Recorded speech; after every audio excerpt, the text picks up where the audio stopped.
So I'd like to introduce the student, Max Dolgin, on stage. Yes, come on out, Max. And the composer and conductor of the next piece, Mazz Swift.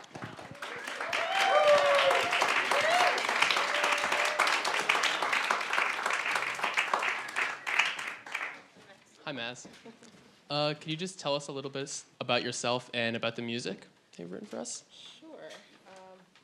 You can hear me, right? Okay.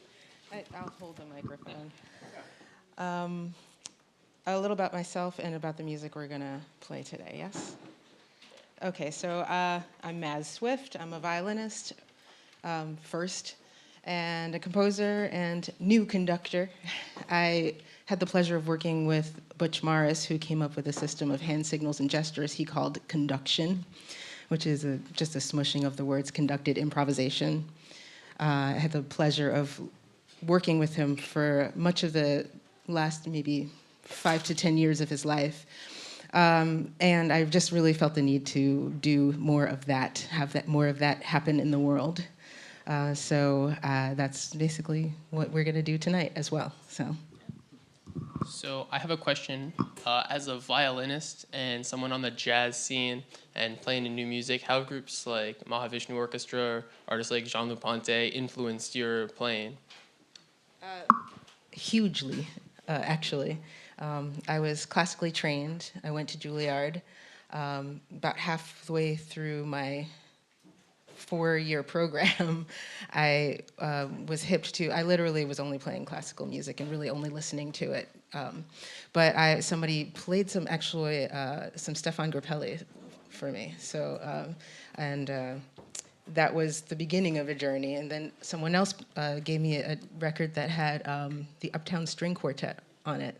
So that's Maxine Roach's quartet. And of course, that kind of blew my mind because it had, it was new music, and it was also gospel sounds and also classical. It was a string quartet, and it was 4 Black women. So that was very, and then Mahavishnu Orchestra was also something, I have good friends. They gave me a lot of music. They really, helped me recognize what's out there. And Mahavishnu Orchestra was a turning point for me as well. I remember listening to that over and over and over again, and then once I realized that there was violin in it, because I was a little dense.